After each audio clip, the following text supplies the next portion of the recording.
సభాయం.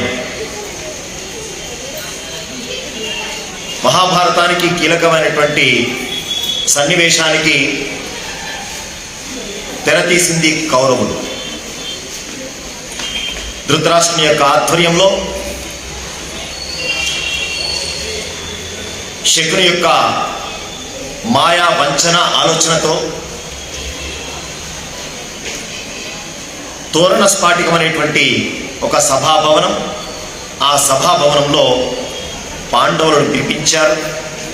సుహృద్యూతమైనటువంటి పేరుతో స్నేహంగా ఆడేటువంటి ఆట ఇది అని చెప్పి పిలిపించి కూర్చోబెట్టి ప్రోత్సహించి రెచ్చగొట్టి ఒక్కొక్కటి పందెంగా పెట్టించి కపటంతో శకుని తనకు తెలిసినటువంటి అక్షహృదయమైనటువంటి విద్యతో మాయతో ధర్మరాజు దగ్గర ఉన్నటువంటి సర్వస్వాన్ని కూడా అపహరిస్తూ ఉన్నాడు. దుర్యోధనుడి యొక్క వశము చేస్తూ ఉన్నాడు.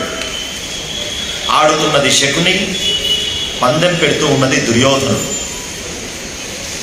మొదట్లోనే తెలిపోయింది ఈ ఆట ఎంత దుర్మార్గంగా ప్రారంభమైందో.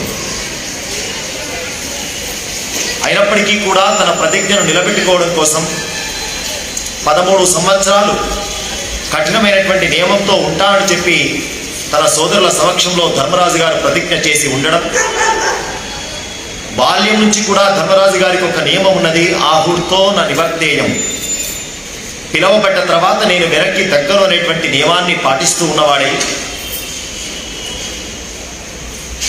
ధర్మరాజు గారు జూదంలో కూర్చున్నారు.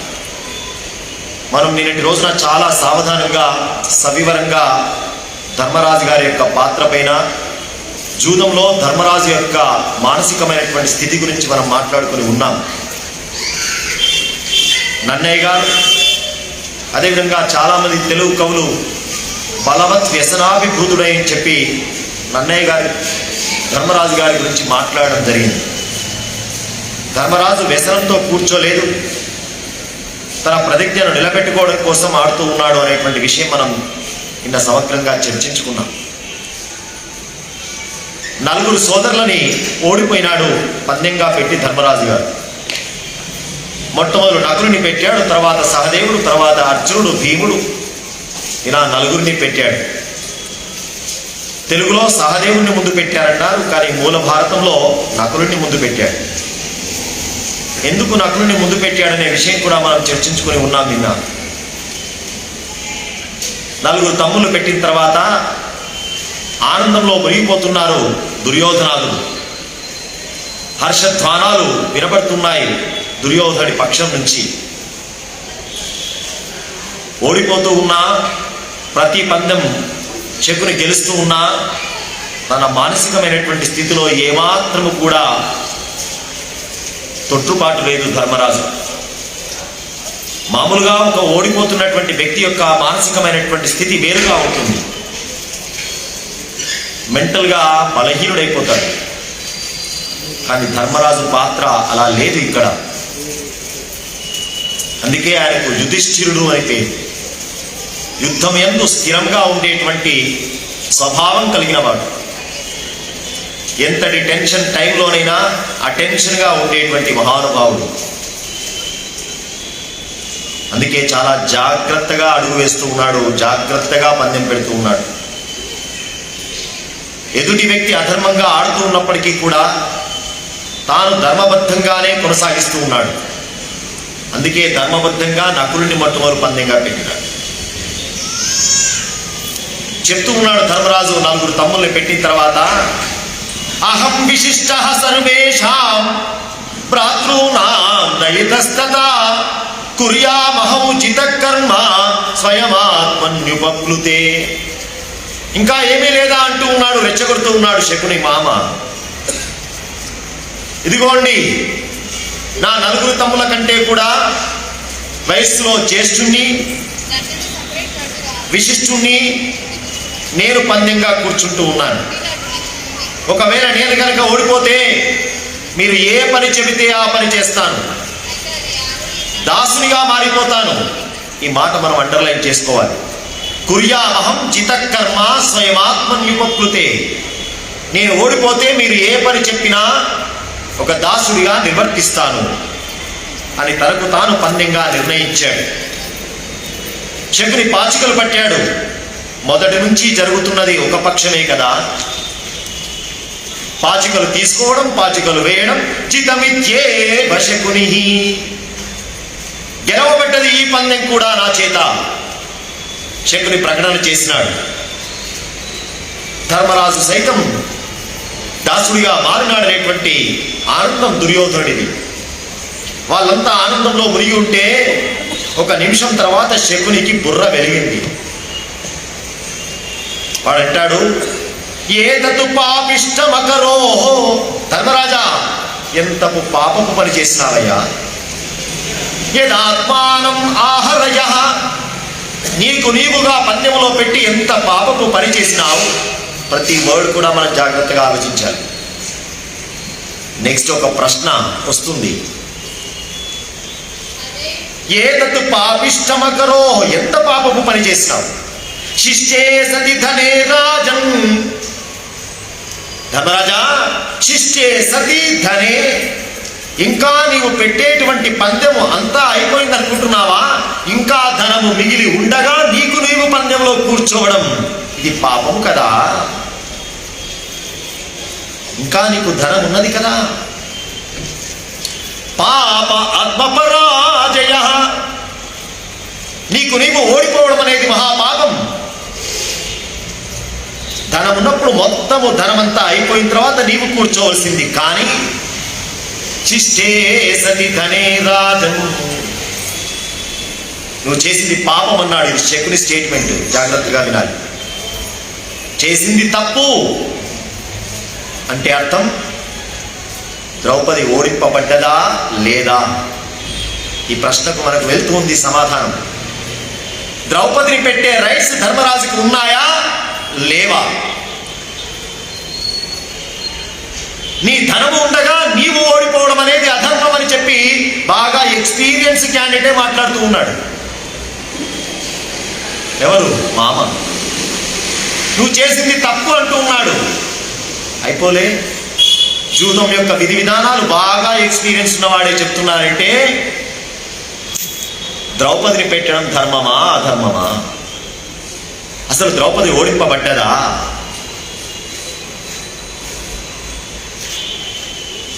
పరాజయం లోక వీరాన్ ఉత్వారాజ్ఞాం పృథకు పృథకు అస్తి దేవై ప్రియా రాజం.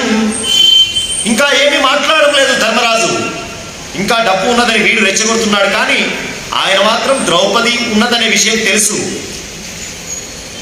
అందుకే అలర్ట్గా ఉన్నాడు. కాబట్టి శకునికి మొట్టమొదలు ద్రౌపది విషయంగా మాట రాకుండానే తనకు తాను కూర్చున్నాడు. ఎంత కాన్షియస్గా ఉన్నాడో అర్థం చేసుకోవాలి.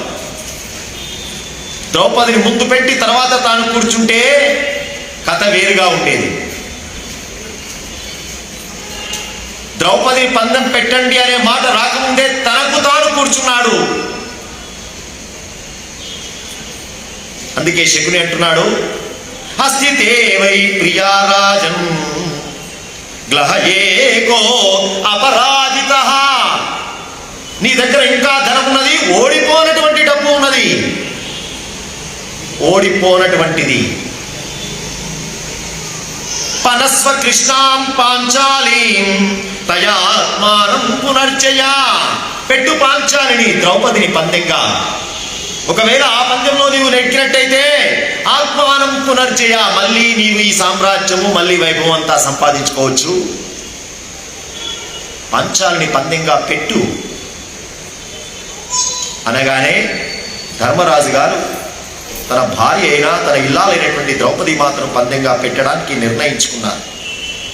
నీలకుంచిత కేశీచ తయా దీవ్యామ్యహూత్వయా శారదోత్పల పత్రాక్ష శారదోత్పల గంధయా శారదోత్పల సేవిన్యా రూపేణ శ్రీ సమానయా. దివ్యమైనటువంటి అలంకారాలతో కూడి ఉండేటువంటి ఇల్లాలు. ఎప్పుడు కూడా స్త్రీ ఇంటి లోపల మంచి అలంకారాలతో లక్ష్మీదేవిలాగా ఉండాలి. ఆ ఇల్లు లక్ష్మితో కలకలలాడుతుంది అన్నారు. జనమో సంవిశతియా ప్రథమో ప్రతిబుధ్యతే సర్వం వేద కృతాకృతం. మేమందరము భోజనం చేసిన తర్వాత భోజనం చేసేది, మేమందరము లేవక ముందే లేచేటువంటి ఉత్తమమైన గొప్ప గుణాలు కలిగినటువంటి ఇల్లాలు కదా. ఏవం విధయా రాజన్ పాంచాల్యాహం సుమధ్యమా గ్లహం దీవ్యామి చార్వాంగ్యా ద్రౌపద్యా హంత సౌబలా. హంత, అయ్యో అంటున్నాడు ధర్మరాజు. ఇంత దారుణమైనటువంటి పరిస్థితి వస్తుందని అనుకోలేదు. కష్టమైనప్పటికీ కూడా ద్రౌపదిని పందెంగా పెడుతూ ఉన్నాను అని చెప్పేస్తాడు. ఎప్పుడైతే ధర్మరాజు గారి నోటి వెంబడి ద్రౌపది మాత పందెంగా పెట్టబడుతున్నదనేటువంటి మాట వెలువడ్డదో ఆ సభలో ఉన్నటువంటి వాళ్ళందరికీ చెమటలు పట్టినాయి, శరీరాలు వణుకుతూ ఉన్నాయి. భీష్ముడు, ద్రోణుడు, కృపుడు అగ్ని సంభవ కదండి. శక్తి ఎక్కడ పుడుతుంది? ప్రకృతిలో పుడుతుంది శక్తి. మామూలు స్త్రీ పురుష సంబంధం పుట్టినటువంటి అమ్మాయి కాదు, అగ్ని సంభవ యోనిజ.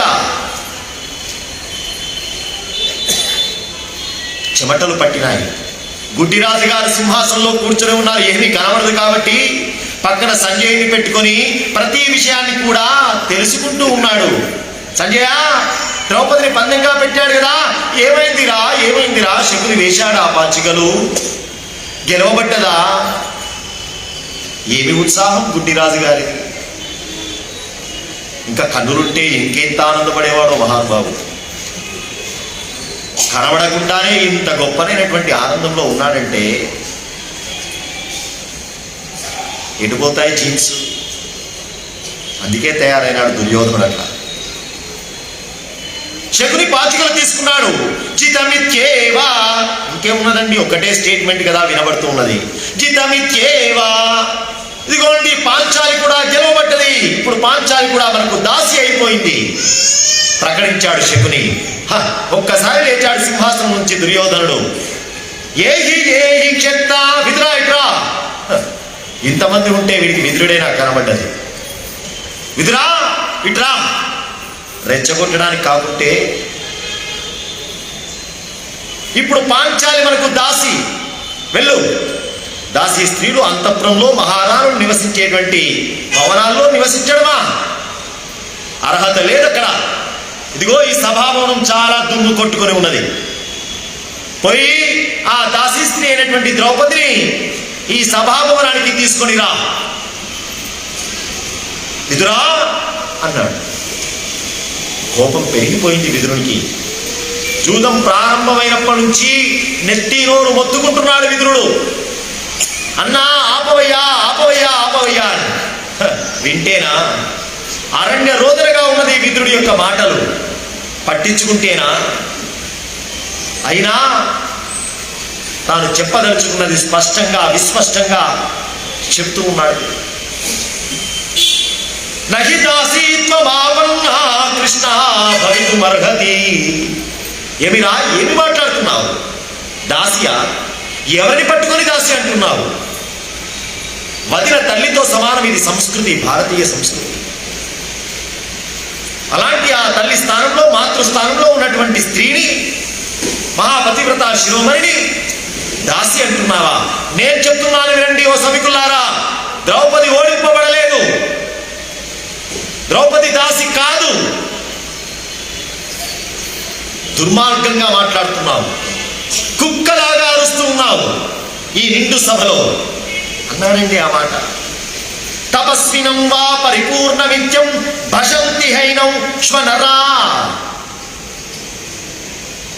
ఏం మాట్లాడుతున్నావు? వాచ్యం సభా మర్యాద ఉండదా? ఎవరి స్త్రీ గురించి మాట్లాడుతున్నావు? ఈ వంశం, ఈ ఇంటి అమ్మాయి గురించి ఎలాంటివి మాటలు మాట్లాడేది?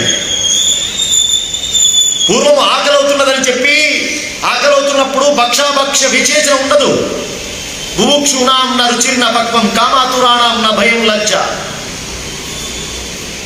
ఆకలవుతున్నదని చెప్పి ఒక మేక ఒక కర్రపులను తింటే అది బాణమని తెలియకుండా నోట్లో ఇరుక్కుంటే చివరికి తలకాయ పోగొట్టుకున్నది.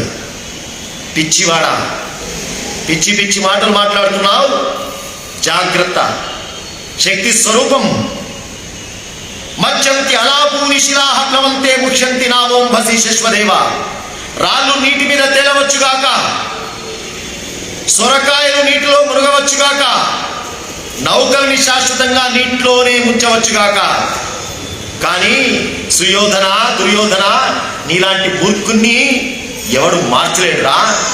వినాశకాలము దగ్గరికి వచ్చింది కాబట్టి నీరు నోరు ఈ రకంగా ప్రేలాపన చేస్తూ ఉన్నది అనగానే ఈ విదుడు ఎప్పుడు ఇలాగే మాట్లాడతాడు.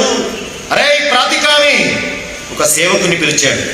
వెళ్ళరా, అంతఃపురంలో ఉన్నటువంటి ఆ దాసి అయినటువంటి ఆ ద్రౌపదిని ఇక్కడికి తీసుకునిరా, ఇది నా ఆజ్ఞ అని చెప్పు. పంపించాడు ప్రాతికామి అనేటువంటి దూతను, సేవకుని. వాడు వెళ్ళాడు. అంతఃపురంలో ఉన్నది అమ్మ. దూరంగా నిలబడి నమస్కారం చేశాడు. అబ్బా ఎందుకు వచ్చావు?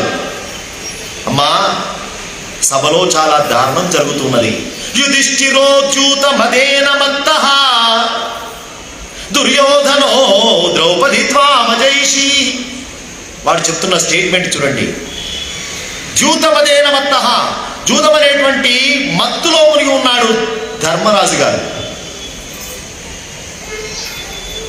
ద్రౌపది త్వామజైషి, దుర్యోధనుడు. ధర్మరాజు గారు నిన్ను పందెంగా పెడితే దుర్యోధనుడు గెలిచాడు. ఇప్పుడు నిన్ను పని చేయడం కోసం సభకి పిలుచుకొని రమ్మడానికి నన్ను పంపించాడమ్మా.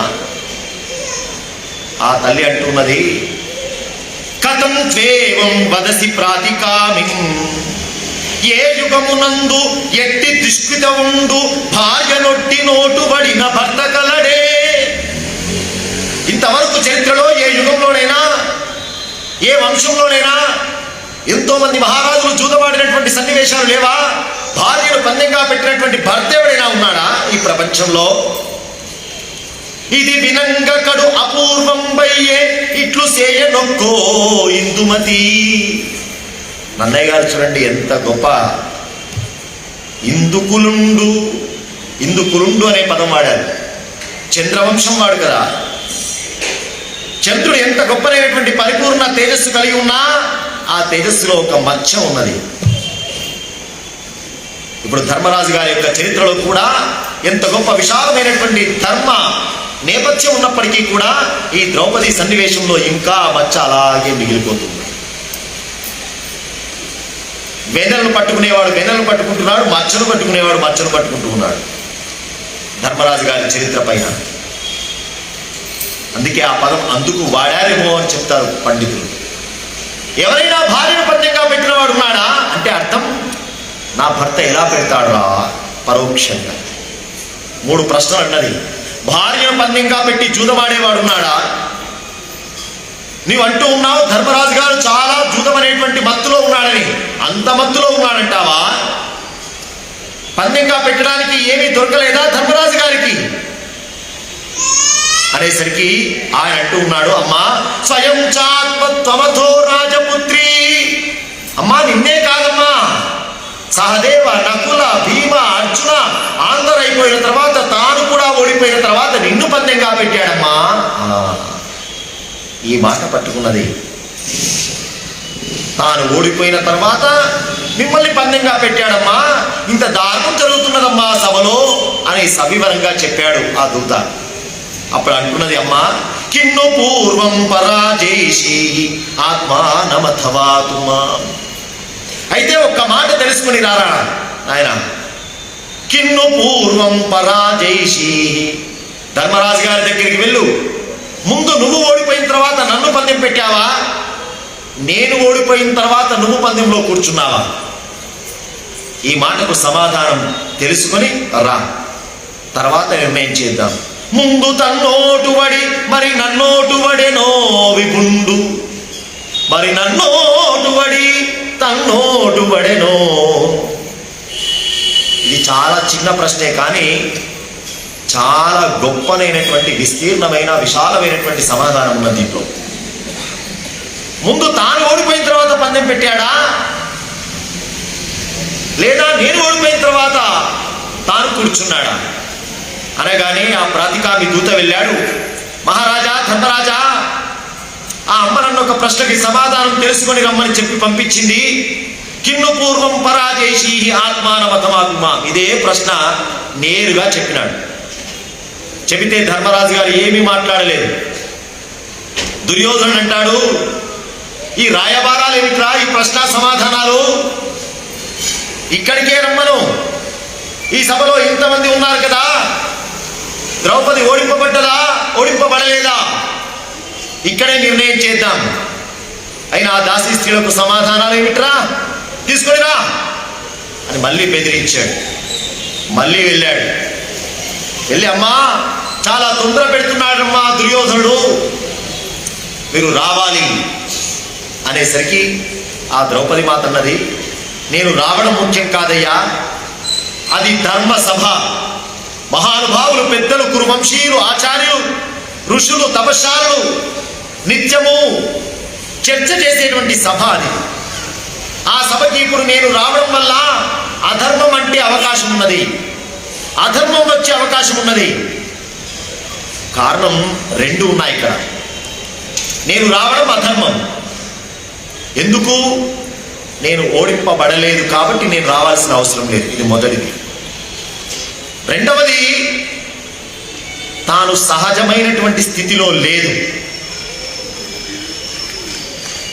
మహానుభావులు తపస్సాలు వచ్చి కూర్చునేటువంటి సభలో, ఆచార్యులు కూర్చునేటువంటి సభలో ఒక రజస్వలగా ఉన్నటువంటి స్త్రీ సభకి రావడం ధర్మం కాదు. కాబట్టి అట్లాంటి విషయాలు బహిర్ముఖంగా చెప్పలేము కాబట్టి నేను రావడం ధర్మం కాదురా అబ్బాయి అని పరోక్షంగా, నువ్వు వెళ్ళు, ఈ ప్రశ్నకి సమాధానం తెలుసుకుని రా, తర్వాత నేనేం చేయాలో చేస్తాను అంటే మళ్ళీ వచ్చాడు ఆ దూత. ఈ విషయం అర్థం చేసుకున్నాడు ధర్మరాజు గారు. చేసుకుని, నేను ఆజ్ఞాపించనిది ద్రౌపది రాదు, వీళ్ళు ఖచ్చితంగా ద్రౌపది సభకు ఈడ్చుకొని రావడం కోసమే ప్రయత్నం చేస్తూ ఉన్నారు. దుర్యోధనుడి యొక్క చికీర్షితం, వేదవ్యాస వారు మాట్లాడుతున్నారు, దుర్యోధన చికీర్షితం, దుర్యోధనుడు చేద్దామనుకునేటువంటి పనిని గ్రహించాడు ధర్మరాజు. తప్పకుండా ఏది ఏమైనా ద్రౌపది సభలో నిలబెట్టాలనేటువంటి ఉద్దేశంగానే వీళ్ళ యొక్క ప్రణాళిక ఉన్నది. కాబట్టి ఇది తప్పదు. ద్రౌపది రావాలంటే తన మాట ఉంటే తప్ప ఆవిడ రాదు. ఆవిడ ఏ స్థితిలో ఉందో ధర్మరాజు గారికి తెలుసు. కాబట్టి వీళ్ళంతట వీళ్ళు ఈ రకంగా చేసే బదులు అమ్మాయి నీవే వస్తే బాగుంటుంది అనేటువంటి ఉద్దేశంగా ధర్మరాజు గారు రహస్యంగా, ఆంతరంగికుడైన వాడు, తన కుటుంబంలో అన్ని విషయాల యందు ఆంతరంగికుడైనటువంటి ఒక దూతను పంపించాడు ద్రౌపది మాత దగ్గరికి. అమ్మ దగ్గరికి వెళ్ళాడు. అమ్మ, ధర్మరాజు గారు ఏకవస్త్రాత్వతో నీవి రోధమానారజస్వలా సభావాగమ్య పాంచాలి శ్వశురస్యాగ్రతో భవ. అమ్మా, నీవు ఏ స్థితిలో ఉన్నావో నాకు తెలుసు చెప్తున్నారు స్పష్టంగా. దీన్ని కూడా కొంతమంది మసిమూసి మారేడుగాయలు వేస్తున్నారు. రజస్వల కాని స్త్రీని రజస్వలగా వేషం వేసుకొని రమ్మను. వేషం వేసుకోవడానికి ఇది ఆ స్థితిలో ఉంది. అయినప్పటికీ కూడా రామ్మ, తప్పేటట్టు లేదు అని చెప్పి పంపించాడు వర్తమానం. ఇది తెలియదు అక్కడ ఉన్నటువంటి దుర్యోధనుడికి. మళ్ళీ దూత వచ్చాడు కదా, నిలబడ్డాడు. ఆ అమ్మ ఒకటే ప్రశ్న అడుగుతుందండి, ముందు తానోడు పోయినాడా ఈ ప్రశ్న అడుగుతున్నా, దీనికి సమాధానం చెప్పండి. అరే, సమాధానం ఇక్కడే తెలుస్తుంది, రమ్మన్రా అంటే వాడు ఏం మాట్లాడడం లేదు, అలాగే ఉన్నాడు, భయపడుతున్నాడు వాడు. దుర్యోధనుడు గమనించి, అరే దుశ్శాసన నాయనా, వీడు భయపడుతున్నట్టున్నాడు మనకు దాసులైనటువంటి భీముని చూసి, కాబట్టి నీవు వెళ్ళు. స్వయం ప్రకృష్య ఆనయయాజ్ఞసేని కింతే కరిష్యంతి అవశాసపత్నాః. నీవు వెళ్ళు, ప్రసహ్య ప్రకృష్య, గట్టిగా పట్టుకోనైనా లాగైనా పర్వాలేదు, తీసుకునిరా. వాడికి ఏమి ఆనందం అండి. ఖచ్చితంగా ఆ ద్రౌపదిని ఈ సభలోపట అవమానించాలని తీర్మానించుకున్నాడు దుర్యోధనుడు. తన బడా ఏమిటి, తన ముందు తన 5 భర్తలు దాసులుగా ఉండేటువంటి ఆ స్త్రీకి చూపెట్టాలి. అప్పుడు కానీ వీడి ఈగో సాటిస్ఫాక్షన్ ఉంటుంది. అందుకోసం అన్నాడు ప్రగృహ్యానయ, రాకుంటే పట్టుకొని రారా. దుశ్శాసనుడు బయలుదేరాడు, అంతఃపురంలోకి వెళ్ళాడు. ఏ హిమాంచాలి చితాసి కృష్ణే దుర్యోధనం పశ్య విముక్త లజ్జ. ఓ దాసి ద్రౌపది రా, వచ్చి నిండు సభలో మా అన్న దుర్యోధనుని సేవించు, విముక్త లజ్జ. మాటలు కొన్ని చెప్పలేము, ఏమి మాట్లాడినా సిగ్గును వదిలిపెట్టి మా దుర్యోధనుని సోదరుని సేవించు అని చెబుతూ ఉంటే వాడు వస్తూ ఉన్నాడు. అప్పుడు చెప్తున్నదమ్మా, ఇప్పుడు నేను సభకు రావడం మర్యాద కాదయ్యా. ఏ స్త్రీ అయినా భర్తకు మాత్రమే చెప్పుకునేటువంటి స్థితిని ఈ పరిస్థితిలో దుశ్శాసనం కూడా చెప్పింది. మరిది అంటే కొడుకుతో సమానుడు కాబట్టి ఇప్పుడు నా పరిస్థితి ఇలా ఉంది, నేను రాలేదయ్యా. వాడంటాడు రజస్వలావా భవయాజ్ఞసేని ఏకాంబరావా ప్యతవా వివస్త్ర. నువ్వు రజస్వలవైతే వివస్త్రవైతే రా అని చెప్పి పాపం భయపడుతూ ఉన్నటువంటి, ఎలా భయపడుతున్నదంటే ఒక అడవి లోపల ఒక సింహం ఎదురుగా ఉంటే లేడి పిల్ల చిక్కుతూ ఉన్నప్పుడు సందర్భంలో ఆ లేడి చూపులు ఎలా ఉన్నదో అలా ఉన్నాయట అమ్మ యొక్క చూపులు, భయపడుతున్నాయి. అలాంటి స్థితిలో ఎవడు రక్షకుడు? 5 భర్తలు ఓడిపోయి దాసులుగా ఉన్నారనేటువంటి విషయం తెలుసు కాబట్టి స్త్రీకి స్త్రీయే రక్షణ అనేటువంటి ఉద్దేశంగా ఒక స్త్రీ తన పుట్టింటి నుంచి వదిలిపెట్టి అత్తగారింటికి వచ్చిందంటే అత్తగారే తల్లి. అలాంటిది గాంధారి దగ్గరికి పోతే తన బాధను అర్థం చేసుకుంటుందేమో అని చెప్పి పరిగెత్తింది అంతఃపురంలోకి. వెళ్తున్నటువంటి స్త్రీని వదినను వెంటపడ్డాడు దుశ్శాసనుడు. వెంటపడి శ్రీమత్యమర్షేణ చ దహ్యమాన తేషామగ్రే నుత్సహే స్థాతుమేవం ధర్మే స్థితో ధర్మసుతో మహాత్మా ధర్మశ్చ సూక్ష్మో నిపుణోపలక్ష్యః. వెళ్ళి గట్టిగా ఆ అమ్మ యొక్క కేశపాశాలు, పరిగెత్తుతున్నటువంటి అమ్మ యొక్క కేశపాశాలు గట్టిగా పట్టుకుని జుట్టు పట్టుకొని ఈడ్చుకొని వస్తూ ఉన్నాడు. రా దాసి, ఇదంతు అకార్యం కురు వీర మధ్యే రజస్వలాం యత్ పరికర్షసే మాం నచాపి కశ్చిత్ కురుతేత్ర కుత్సాత్ ధ్రువం తవేదం మతమభ్యుపేతా.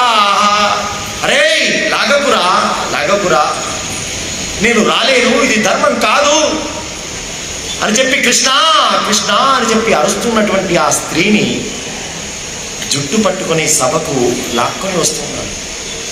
ఆవనజాలనం కురుకులావశతుండు కడంగి రాజసూయ అవభృతంబునందు వసుధామర మంత్ర పవిత్ర వారి ధారావలి చేసి. మామూలు కేశపాశం కాదది. సమస్తమైనటువంటి భూమి మీద ఉన్నటువంటి రాజులందరినీ గెలిచిన తర్వాత రాజసూయ మహాయాగంలో మాననీయ మహత్తరమైనటువంటి వేద పండితులంతా మంత్రాలు చదువుతూ ఉంటే 4 సముద్రాల నుంచి పుణ్య నదుల నుంచి తెచ్చినటువంటి అభిషేక జలాలతో ధర్మరాజు గారిని పక్కన కూర్చోబెట్టి ద్రౌపది మాత్రం పక్కన కూర్చోబెట్టి అభిషేకం చేస్తే తడిచినటువంటి వెంట్రుకలవి. సామాన్యమైనదా? సామ్రాజ్ఞి. అలాంటి స్త్రీ నిర్దాక్షిణ్యంగా ఈడ్చుకుని వస్తూ ఉన్నాడు. ఇదంతు అకార్యం కురు వీర మధ్యే రజస్వలాం యత్ పరికర్షసే మాం నచాపి కశ్చిత్ కురుతేత్ర కుత్సాత్. సభలో పడేసినాడు. అప్పుడు ఆ తల్లి అంటున్నది, ఇంతమంది గొప్పవాళ్ళు ఉన్నటువంటి సభ కదా ఇది. మహానుభావులు, ఒకవైపు ఆచార్యులు భీష్మాచార్యుల వారు, ఈ వంశానికి పెద్ద, సమస్తమైనటువంటి ధర్మాలు తెలిసిన వారు. ఒకవైపు అస్త్రశస్త్ర నైపుణ్యం విద్యాభ్యాసం కొనసాగించినటువంటి ఆచార్యులైనటువంటి కృపులు ద్రోణాచార్యులు, తండ్రి స్థానంలో చక్రవర్తిగా ఉన్నటువంటి వాడు ధృతరాష్ట్రుడు. ఇంతమంది సమక్షంలో జరుగుతున్నటువంటి ఈ సన్నివేశాన్ని ఎవరు ఆపలేరా? ఇది ధర్మం కాదు అని చెప్పి ఎవరు మాట్లాడలేరా? ఇది పెద్దల సభనేనా? పెద్దల సభ అని బోర్డు పెట్టుకుంటే కాదు, పెద్దరికం నిలబడాలి. పెద్దరికంగా ఆలోచన విధానంతో నిర్ణయం జరగాలి. ఇంత గొప్ప సభ ఈరోజు అధర్మం స్పృశించబోతున్నది. ఒక్కసారి ఆ బాధలో దాసులుగా అక్కడ కూర్చున్నటువంటి తన భర్తని ఒక్కసారి చూసిందట. ఇట్లా ఆమె స్థితిని చూసి నిస్సహాయ స్థితిలో 5 కూడా తలదించుకున్నారు. వేదవ్యాసం వారు అంటారు, ఇన్ని ఓడిపోయినా తమకు తాము పందెంగా దాసులుగా కూర్చున్నా జరగనటువంటి ఒక కసి, ఒక అవమానం ఒక్కసారి ద్రౌపది యొక్క చూపుతోటి కలిగిందట వాళ్ళకి 5. ఆ చూపు అలా ఉన్నది వాళ్ళకి. కానీ ఏమీ చేయలేని పరిస్థితి. భీష్మాచార్య వారు లేచారు. నాకు అనిపిస్తున్నది ఇది ధర్మం కాదు అని. ఆయన 2 రకాలుగా మాట్లాడారు. భర్తకి ఎప్పుడు భార్య పైన అధికారం ఉంటుంది, శాసించే పోషించే బాధ్యత ఉంటుంది. కానీ అలాంటి ధర్మరాజు గారే నిన్ను పందెంగా పెట్టారు. ఇప్పుడు మీరు ఓడిపోబడ్డారా అని చెప్పడానికి తాను ఓడిపోయిన తర్వాత పందెం పెట్టినాడు. ఈ 2 సందిగ్ధావస్థల్లో నేను ఏమి నిర్ణయించలేకపోతున్నానన్నాడు భీష్మాచార్య. దీనికి సమాధానం మీ ఆయనే చెప్పారమ్మా. ఓడిపోబడ్డావా ఓడిపోబడలేదా అంటే ఆయన ఏమి మాట్లాడడం లేదు కదా. ఈ ధర్మ సూక్ష్మం నాకు అర్థం కావడం లేదు. మీ ఆయన నిర్ణయిస్తే తప్ప. ఓడిపోబడలేదు అందామా? పందెం పెట్టాడు. తాను ఓడిపోయిన తర్వాత భార్య కూడా ఇంక్లూడ్ అయిపోయినట్టే కదా. కానీ ఓడిపోయిన తర్వాత మళ్ళీ పందెం పెట్టాడు స్పెషల్గా. ఓడిపోయిన తర్వాత హక్కు ఎక్కడి నుంచి వస్తుంది? ఇదంతా కొంచెం సందిగ్ధంగా ఉన్నది. కాబట్టి చెప్పాల్సిన పెద్ద మనిషి, పెట్టినటువంటి పెద్ద మనిషే దీనికి సమాధానం చెప్పాలి అన్నాడు భీష్మాచార్య వారు. అప్పుడు ద్రౌపది మాత అంటున్నది, ఎంత గొప్ప సభ! ఆహూయ రాజా కుశలైరపార్యై దుష్టాత్మభిర్నై కృతికై సభాయాం జూత ప్రియైర్నాతి కృత ప్రయత్నః. ఏమి సభ! మీరు చేసినటువంటి తప్పులు నేను చెప్తున్నాను వినండి. వంచకులు, జూదం యందు బాగా ఆరితేరినటువంటి వాళ్ళను ఎదురుగా పెట్టి జూదం అంటే అసలు తెలియనటువంటి నా భర్తని కూర్చోబెట్టాను. ఇది మొదటి దోషం. సుహృద్యూతం, స్నేహజూదం ఏదో సరదా కోసం ఆట అన్నారు, కూర్చోబెట్టారు. సరదాతో ప్రారంభమైంది, కానీ రెచ్చగొట్టారు. ఇది 2వ తప్పు. జూదం ఆడాలనేటువంటి కోరిక లేకున్నా వద్దు అని చెప్తున్నప్పటికీ కూడా ప్రోత్సహించారు. ఎవరు మాట్లాడలేదు. ఇది 3వ తప్పు. అంతేకాదు, ధర్మరాజు గారిని ఓడిపోయిన తర్వాత నన్ను పందెంగా పెట్టించారు. ఇది 4వ తప్పు. కాబట్టి నేను చెప్తూ ఉన్నాను, నేను ఓడిపోబడలేదు, నేను ఓడిపోలేదు. ఓడిపోయినటువంటి స్త్రీని, సర్వ స్వతంత్రత అయినటువంటి నన్ను మీరు ఎలా తీసుకుని రాగలరు? నా మీద ఎవరికి ఉన్నది అధికారం? నేను దాసి అయితే కదా ఈ సభకి రావాల్సిన ఆవశ్యకత ఉన్నది, నీ మాట వినాల్సిన ఆవశ్యకత ఉన్నది. ఇది ధర్మమా అధర్మమా చెప్పండి అని ఇట్లా నిలదీస్తూ ఆ సభలో మాట్లాడుతూ ఉంటే భీమయ్యకి కోపం వచ్చింది. బాహూతే సంప్రదక్షామి సహదేవ అగ్నిమానయా. అరే సహదేవా, నిప్పు తీసుకొనిరా. బాహూతే సంప్రదక్షామి. ధర్మరాజును చూస్తూ మాట్లాడుతూ ఉన్నాడు భీమయ్య. ఇక్కడ ఒక అందం ఉన్నదండి. బాహువులను తే నీ యొక్క సంప్రదక్షామి, కాలు పెడతాను. సహదేవా అగ్ని తీసుకొనిరా. ఇంత గొప్పనైనటువంటి ద్రౌపది కూడా పరాభవం చేయటువంటి స్థితికి తీసుకొచ్చిన ఓ ధర్మరాజా, నీ మీద నాకు కోపం ఉన్నదయ్యా, నీ చేతులు కాలబెట్టాను అని అన్నాడని భవద్బాహుదాహంపు చేసేదాన్ని నన్నయ్య గారు ఎత్తుకున్నారు. వాస్తవమే. సంస్కృతానికి తెలుగు కొంచెం చూద్దాం.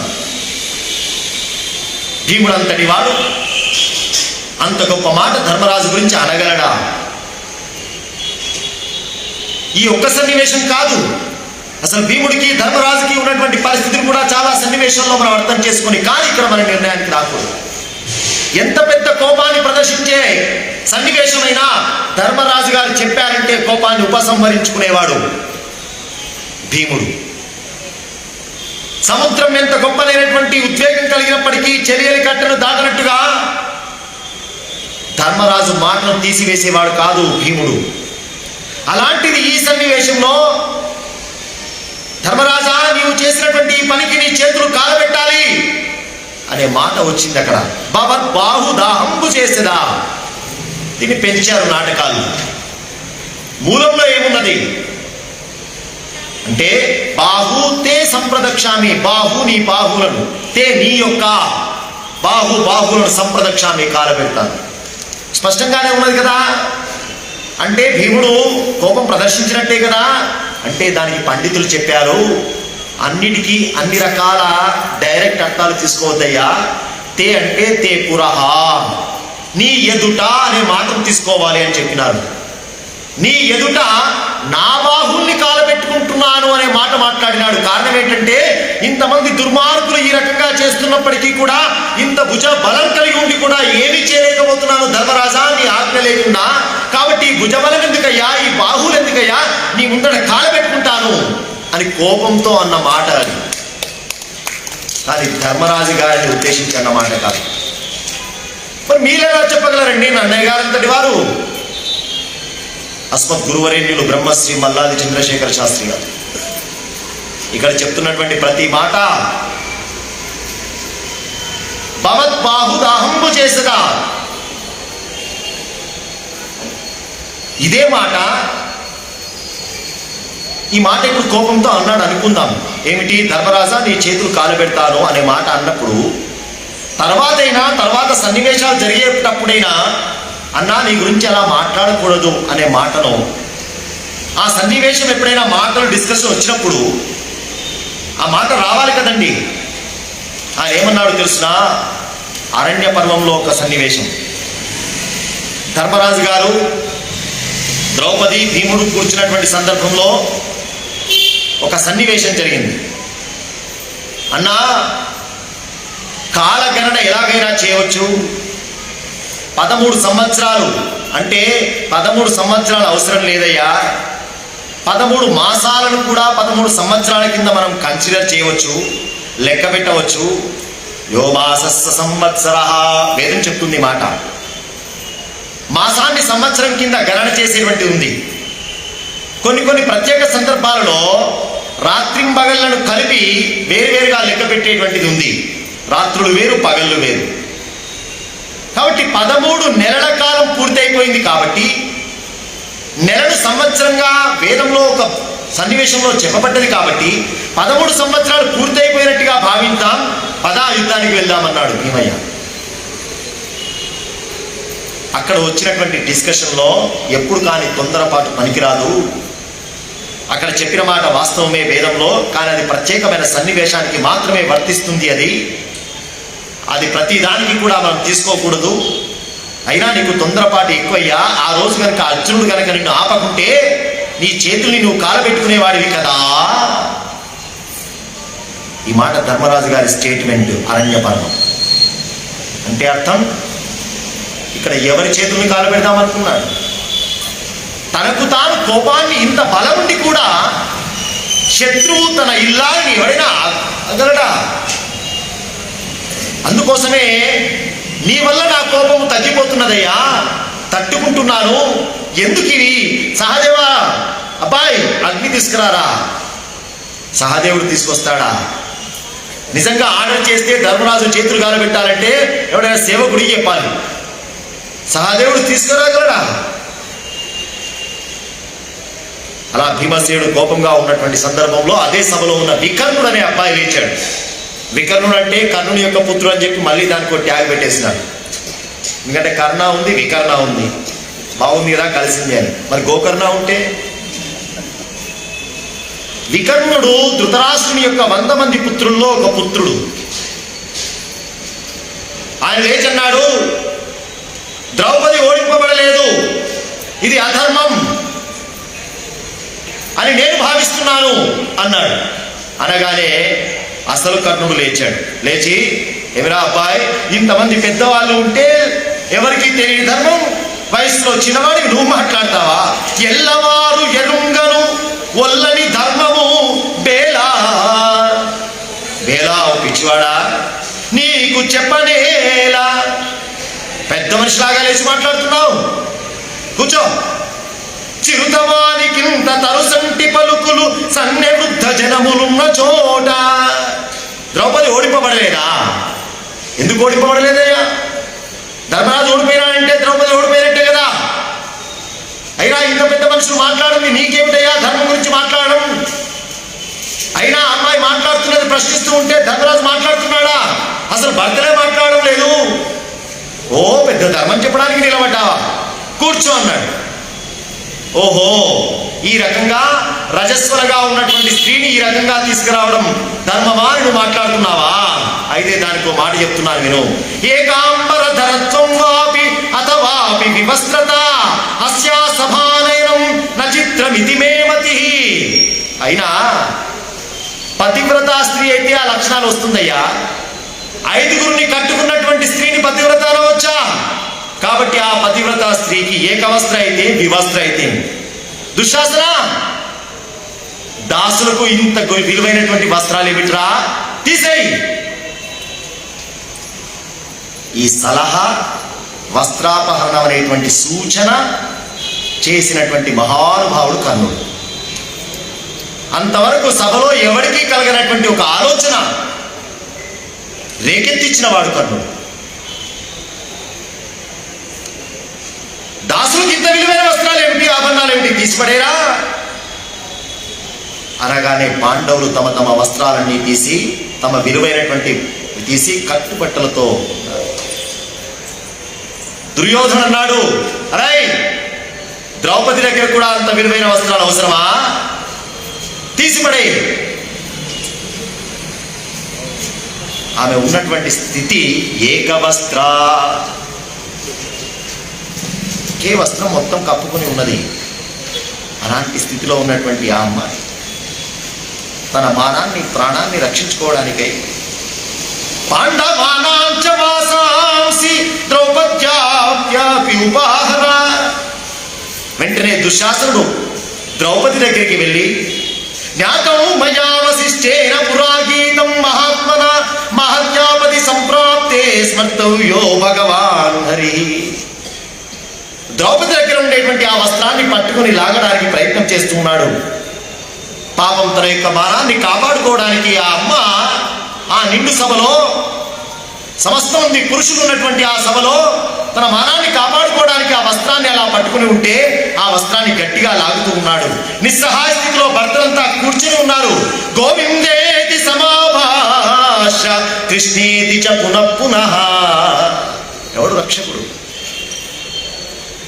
ఈ స్థితిలో తనకు ఆ జగన్నాథుడు తప్ప ఇంకొకడు రక్షకుడు లేడు. అందుకే ఆ తల్లి నిస్సహాయ స్థితిలో ఒకట, గోవింద ద్వారకావాసిన్ కృష్ణ గోపీ జన ప్రియా కౌరవై పరిభూతాం మాం కిన్న జానాసి కేశవ.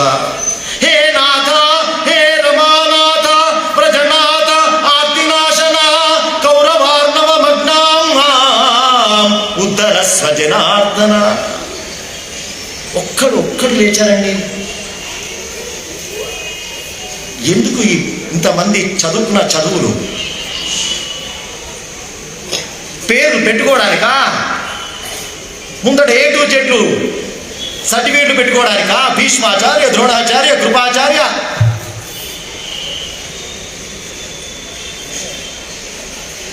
కౌరవార్ణవ మగ్నాం ఉద్ధరస్వ జనార్దన కృష్ణ కృష్ణ మహాయోగిం విశ్వాత్మన్ విశ్వభావన అరుస్తూ ఉన్నది ఆ నిమిషంలో. క్రూర మృగాల మధ్యలో ఉన్నటువంటి ఒక లేడి పిల్లలాగా ఉంది ఆ తల్లి పరిస్థితి. ఇంత దారుణమైన పరిస్థితి అంటే కాపాడేటువంటి వీరులు, మహావీరులు, అస్త్రశస్త్ర పండితులు, భర్తలు, పరమాత్మ గోవింద గోవిందట, ఇది గోవింద. ఎక్కడ ఉన్నా రక్షించేవాడు ఆయన. భూమిని ఉద్ధరించినవాడా, భూమిలో ఎక్కడ ఉండి ఏ జీవి ఆర్తనాదం చేసినా రక్షకుడిగా వస్తాడు పరమాత్మ. గోవింద నామం అంత గొప్పది. ఎక్కడో అందరినీ రక్షించడానికి చాలా చాలా సమయం ఉండవచ్చు స్వామి. ద్వారకావాసి, ద్వారకలో ఉన్నటువంటి పరమాత్మ రావయ్య. గోపీజన ప్రియ, గోపికలను ఉద్ధరించినావే, నన్ను ఉద్ధరించలేవా స్వామి? నీ సోదరునయ్యా, రక్షించవయ్యా అని ప్రార్థన చేసింది రెండు చేతులెత్తి. వాడు ఆ వస్త్రాన్ని లాగుతూ ఉన్నాడు. కృష్ణం చ విష్ణుం చ హరిం నరం చ త్రాణాయ విక్రోశతి యాజ్ఞసేని తతస్తు ధర్మోంతరితో మహాత్మా సమావృణోత్వై వివిధై సువస్త్రై. ఇంతలో వివిధమైనటువంటి వస్త్రాలు రానే వచ్చాయి. ఎంత లాగుతున్నప్పటికీ కూడా వాడికి చేతులు నొప్పి పడుతున్నాయి. కానీ ద్రౌపది మాత యొక్క వస్త్రాన్ని మాత్రం వాడు లాగలేకపోయినాడు. ఎవరి ఆ వస్త్రాలు ఇచ్చింది అన్నారు. ఎవరిని ప్రార్థన చేసింది? కృష్ణ పరమాత్మని ప్రార్థన చేసింది. కానీ కృష్ణుడు స్పష్టంగా ప్రత్యక్షంగా వచ్చి వస్త్రాలు ఇవ్వలేదు. మనకు నాటకాల్లో కనబడుతుంది కృష్ణుడు వచ్చినట్టు ఇచ్చినట్టుగా. ప్రార్థన చేసింది పరమాత్మనే. పరమాత్మ దగ్గర అందరూ అప్లికేషన్లు పెట్టుకుంటే పరమాత్మ అందరూ అప్లికేషన్లు తీర్చేటువంటి వాడు కాదు. పరమాత్మని ముఖస్థుతి చేస్తే పరమాత్మ సంతోషపడేవాడు కాదు. నీవు ఇంద్రుడు అయ్యా, చంద్రుడు అయ్యా, నాకు పదవి ఇవ్వయ్యా, ప్రమోషన్ ఇవ్వమంటే ఇవ్వడు ఆయన. అధర్మం. రోజుపై దండం పెడతా అంటే పరమాత్మకి సంతోషం ఉండదు. పరమాత్మ సంతోషించేది కేవలం ధర్మమే. ధర్మో రక్షతి రక్షిత. ఏకలవ్యుడికి ద్రోణాచార్యుల వారు విద్య నేర్పినారా? ఆయన మట్టి బొమ్మ పెట్టుకునే కదా ఇంత గొప్పగా విద్యావంతుడైంది. ఎవరు వచ్చి ఇలా పెట్టాలి, ఇలా కొట్టాలి, అర్జునుడు అనుకున్నాడు ఏమని, నాకంటే గొప్పవాడి స్థితి కనబడుతున్నది అన్నాడు. ఎలా వచ్చింది? ఒక బొమ్మను పెట్టుకుంటే ఎలా వచ్చిందండి? ఇంతలో ప్రాక్టీస్ ఉండి చేయించాలి కదా పక్కన గురువు గారు. ఎలా వచ్చింది? ధర్మవ్యాధుడు అనేటువంటి ఒక మాంసం కొట్టు నడుపుకునేటువంటి వ్యక్తి అరణ్య పర్వంలో వస్తుంది. ఒక బ్రాహ్మణుడు, కౌశికుడు అనేటువంటి పేరు కలిగిన బ్రాహ్మణుడు, తపస్సు చేసుకుందాం, అనుష్ఠానం చేసుకుందాం అని చెప్పి ఒక చెట్టు దగ్గరికి వచ్చి కూర్చొని తపస్సు చేసుకుంటూ ఉంటే ఒక కొంగ రెట్టె వేసింది. చూసినాడు, కొంగ భస్మం అయిపోయింది. ఇంత తపశ్శాలిని నా మీద రెట్ట వేస్తావా అని చెప్పి తన సంపాదించుకున్నటువంటి తపస్సునంతా ఆ కొంగ కోసం ఖర్చు పెట్టినాడు. కొంగ భస్మం అయిపోయింది, కింద పడ్డది. మధ్యాహ్న సమయం భిక్షాటనకు వెళ్ళేవాడు ప్రతిరోజు. ఇంటికి వెళ్ళాడు. ఒక స్త్రీ లోపల నుంచి భిక్ష పట్టుకుని వస్తున్నది. ఇంతలో తన భర్త పనులన్నీ ముగించుకొని ఇంటికి వచ్చాడు. అమ్మాయి నీళ్లు పెట్టినావా? ఆ స్వామి పెడతా అని చెప్పి వేద్దామనుకున్న భిక్షను అక్కడ పక్కన పెట్టి తన భర్త యొక్క సేవలోకి వెళ్ళిపోయింది. ఆ ఇల్లు వేడి నీళ్ళు పెట్టింది, అనుష్ఠానం చేయించే వరకు అక్కడే ఉంది, భోజనం పెట్టింది, చక్కగా హాయినది. విశ్రాంతి తీసుకున్న తర్వాత ఈ బ్రాహ్మణుడు ఉన్నాడా పోయినాడా చూసి అట్లాగే ఉన్నాడా. భిక్షా పాత్ర పట్టుకుని వచ్చింది.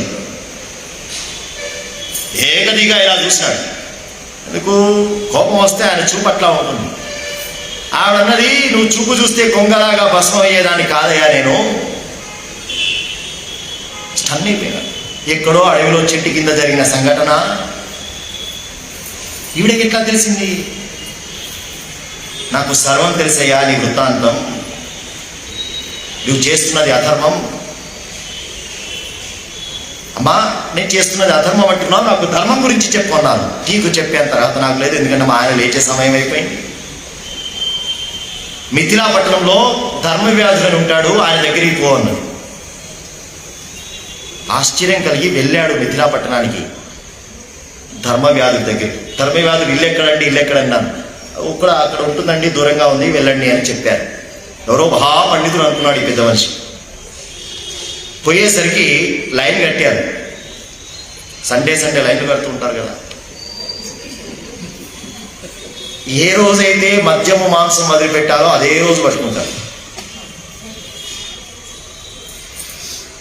మాంసము కొట్టు యజమాని ఆయన. ఎవరయ్యా ఇక్కడ ధర్మవ్యాధుడు? అదిగో మాంసం కొడుతున్నాడే ఆయనే అన్నారు. పవిత్రమైన బ్రాహ్మణ ఆచారం. ముక్కు మూసుకొని నిలబడ్డాడు. ఆయన చూశాడు. ఈయన తన పని అంతా అయిపోయిన తర్వాత వచ్చింది నా కోసం తెలుసా ఆయనకి. చూడండి ఎట్లా కనెక్షన్ ఎట్లా ఉందండి. లైవ్ టెలికాస్ట్ ఉన్నాడా, ఫోన్లు ఉన్నాయా, వీడియో కాల్స్ ఉన్నాయా, ఏం నెట్వర్క్ ఇది? ధర్మం. ఒక ఋషి ఇంట్లో కూర్చొని భవిష్యత్తును చెప్పగలుగుతున్నాడంటే ఆయన తపో ధర్మం, అనుష్ఠాన బలం. అంతా అయిపోయిన తర్వాత అయ్యా ఒక నిమిషం అన్నాడు. ఆపాడు ఆయన. లోపలికి వెళ్ళాడు, వచ్చాడు. స్వామి, ఆ అమ్మ పతివ్రత శిరోమణి, ఆ తల్లి పంపించిందా నా దగ్గరికి అన్నాడు. మీకెట్లా తెలుసండి? తెలుసు స్వామి. రండి కూర్చోండి, మీకేం సందేహం ఉన్నది అన్నాడు. అనేసరికి మొత్తం ధర్మ విచక్షణ, జ్ఞానము, కర్మ అన్ని విషయాలు చర్చ జరిగిందండి. ఎవరితో? కౌశికుడనే బ్రాహ్మణుడు, ధర్మవ్యాధుడనే పేరు కలిగిన ఒక మాంసము అమ్ముకునే వ్యక్తి. జ్ఞానానికి వయస్సు, జ్ఞానానికి లింగం, జ్ఞానానికి వర్ణం, ఇవన్నీ అసలు భేదం ఉంటేనే జ్ఞానం కాదు. భేద దృష్టి ఉంటేనే జ్ఞానం కాదు, జ్ఞాని కాదు. కూర్చొని అంతా చెప్తూ ఉంటే ఆశ్చర్యపోయినాడు ఈ బ్రాహ్మడు. స్వామి, మీ గురువు గారు ఎవరు అన్నాడు. ఎక్కడ చదువుకున్నారు మీరు? నాకెవరు లేరండి గురువు గారు. మరి నీకు ఇదంతా ఎట్లా వచ్చింది? నాకు తెలిసింది ఏమీ లేదండి, నేను పెద్దగా పూజలు కూడా చేయను, నాకు తెలిసింది ఒకటే, రండి చూపిస్తానన్నాడు. లోపలికి తీసుకుపోయినాడు. కుర్చీలో ఇద్దరు కూర్చొని ఉన్నారు, ఒక ముసలావిడ, ఒక ముసలాయన. ఎవరండి వీళ్ళు అన్నారు. మా అమ్మా నాన్నలండి, వృద్ధులు, చేతగాదు, లేవలేరు. ప్రతిరోజు నేను వాళ్ళిద్దరికీ స్నానం చేయించి భోజనం పెట్టించిన తర్వాత నా పని నేను చేసుకుంటున్నానండి. మళ్ళీ మధ్యాహ్నం వాళ్ళకి భోజనం పెడతానండి. నాకు గుడి గోపురం ఏమీ తెలియదండి. నా దైవం నా తల్లిదండ్రులే. ఏ గురుకులంలో చదువుకున్నాడండి ధర్మవ్యాధుడు? ఎలా వచ్చింది ఇంత జ్ఞానం?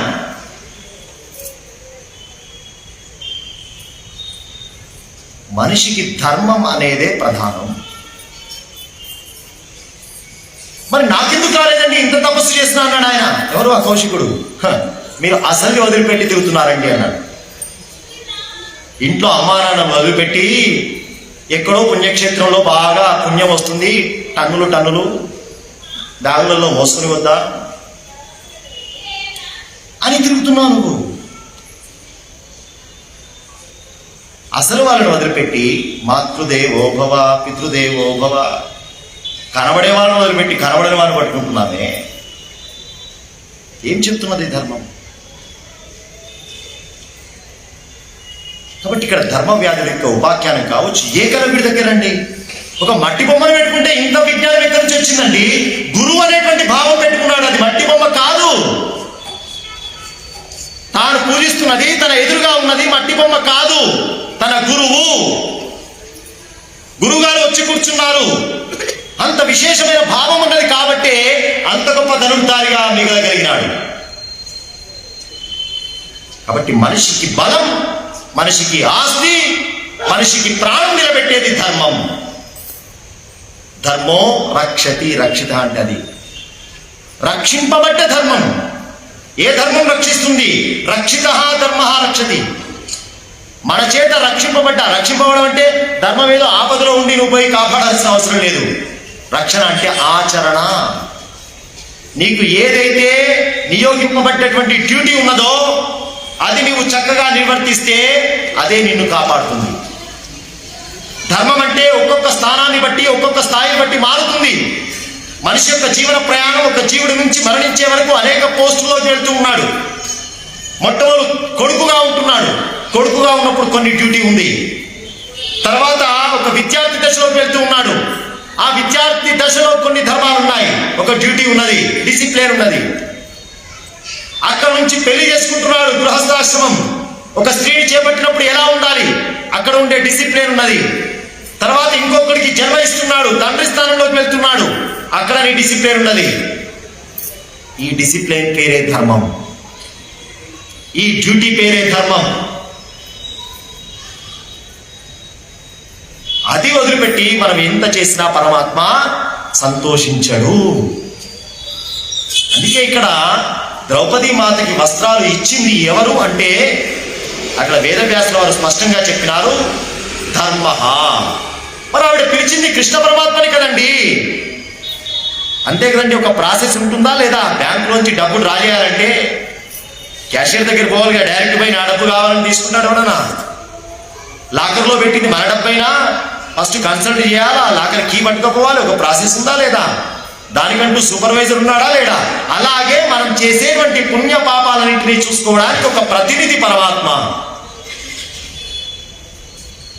కాబట్టి మన దగ్గర ధర్మం ఉంటే పరమాత్మ అనుగ్రహిస్తాడు తొందరగా. అద్భుతమైన పాతివ్రత్య ధర్మాన్ని నిండు సభలో చూపించినటువంటి మహా ఇల్లాలు. అందుకోసమే ఆ ధర్మమే వస్త్ర రూపకంగా వచ్చింది. లాగలేక కింద పడ్డాడు దుశ్శాసనుడు. త్యక్త్వా శయ్యాసనం పద్భ్యాం కృపాలుః కృపయాభ్యగాత్ తతస్తు ధర్మోంతర్హితో మహాత్మా ఇదం మే వాక్యమాదత్వం క్షత్రియా లోకవాసినః నోక్తపూర్వం నరైరన్యై నచాన్యో యత్వదిష్యతి. ఈ సన్నివేశాన్ని చూసి తట్టుకోలేకపోయినాడు భీమయ్య.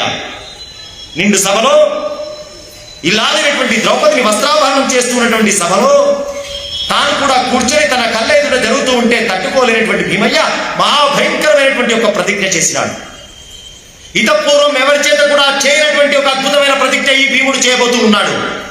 కురు వృత్త బాంధవులనేకులు సూచుచుండా, కురు వృత్త బాంధవులనేకులు సూచుచుండా మదోద్ధరుడై ద్రౌపది నిట్లు చేసిన కలు దుశ్శాసనం లోక భీకర లీలం వదించి తద్విపుల వక్షశైల రక్తౌఘనిచ్చరము ఉర్వీపతి సూచుచుండా అని నాస్వాదింతు ఉగ్రాకృతి. రేపు భవిష్యత్తులో జరగబోయేటువంటి యుద్ధరంగంలో ఏ స్త్రీ యొక్క వస్త్రాభరణం చేయడానికి సంసిద్ధమైనటువంటి ఈ దుర్మార్గుడైనటువంటి దుశ్శాసనుడు ఉన్నాడో వాణ్ణి అందరూ చూస్తుండగానే వాణ్ణి కింద పడవేసి వాని యొక్క వక్షస్థలం రొమ్మును పగలగొట్టి ఆ రొమ్ములోంచి వచ్చేటువంటి వెచ్చని నెత్తులు తాకకుంటే భీముడే కాదు భయంకరమైన ప్రతిజ్ఞ చేశాడు.